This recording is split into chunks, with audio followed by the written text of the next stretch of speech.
करें तो रास्ता निकल सकता है। राजू के चेहरे पर एक उम्मीद की किरण जागती है। हाँ बाबा जी, अगर सब मिलकर काम करें तो हम पानी ढूंढ सकते हैं।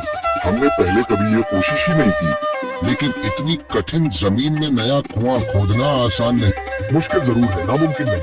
अगर हम मिलकर काम करें तो ये हो सकता है। राजू खड़ा हो जाता है। उसकी आंखों में एक नई रोशनी है।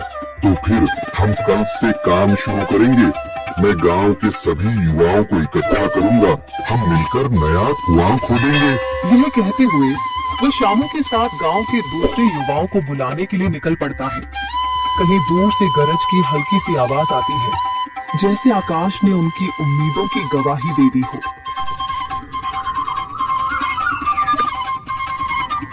अगली सुबह राजू और शामू गांव के युवाओं को इकट्ठा करने निकल पड़े।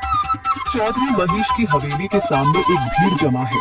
बाबा जी, संदरी, गांव के कुछ बुजुर्ग और किसान सभी मौजूद हैं।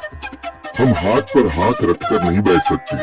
अगर अल्लाह ने हमें हिम्मत दी है तो हमें खुद पानी के लिए मेहनत करनी होगी। हम एक नया कुआं खोदेंगे। लेकिन राजू, क्या हमें यकीन है कि वहाँ पानी मिलेगा? बेटा, पानी जमीन के अंदर होता है, बस सही जगह खोदने की जरूरत है। हमने अपने बुजुर्गों से सुना था कि पुरानी नहर के पास जमीन नरम थी, शायद वहीं पानी हो। बाबा जी सही कह रहे हैं। अगर तुम सब यह काम करने के लिए तैयार हो तो मैं अपने कुछ मजदूर भेज सकता हूँ। धन्यवाद चौधरी जी, लेकिन हम सब खुद भी मेहनत करेंगे। यह हमारे गांव के अस्तित्व की लड़ाई है। संदरी, जो अब तक चुप थी, आगे बढ़ती है। हम औरतें भी पीछे नहीं रहेंगी। हम पानी लाने की व्यवस्था करेंगी, खाना बनाएंगी, ताकि तुम सब आराम से काम कर सको। यही हिम्मत चाहिए थी संदर। पूरा गांव एक नई उम्मीद के साथ कुआं खोदने की तैयारी में जुट जाता है।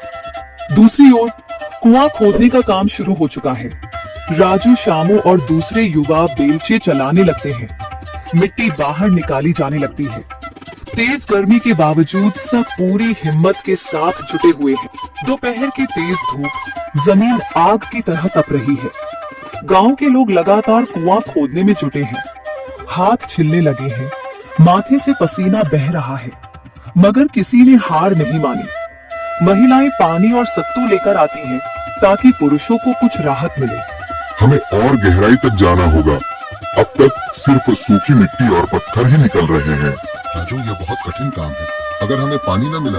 अल्लाह मेहनत करने वालों को कभी निराश नहीं करता बेटा।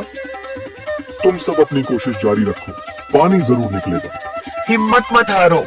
अगर अब रुक गए तो फिर कभी पानी नहीं मिलेगा। सभी फिर से जोश में आकर काम में जुट जाते हैं, मगर सूरज की तपिश बढ़ती जा रही है और कई लोगों की सांसें तेज चलने लगती हैं। तभी एक तरफ से रामलाल और उसके आदमी हंसते हुए आते हैं। अरे भाई, तुम्हें लगता है कि जमीन तुम पर रहम करेगी? हाँ हाँ, ना समझ लो, ये सब बेकार की मेहनत है। रामलाल, हमारा हौसला मत तोड़ो। अगर तुम मदद नहीं कर सकते तो कम से कम मजाक भी मत उड़ाओ। मदद?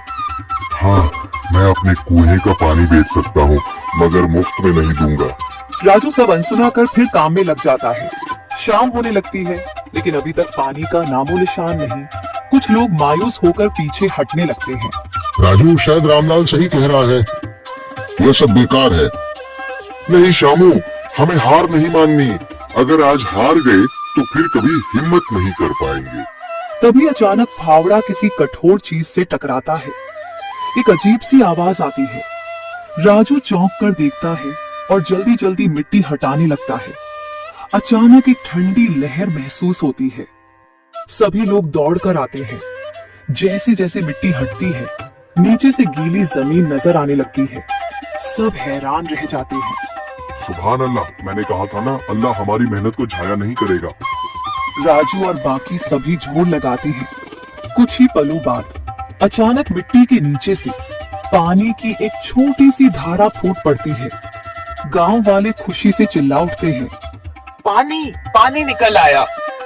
यह अल्लाह की कुदरत है रामलाल, जिस पर तुम्हें यकीन नहीं था। पूरा गांव आनंद से झूम उठता है।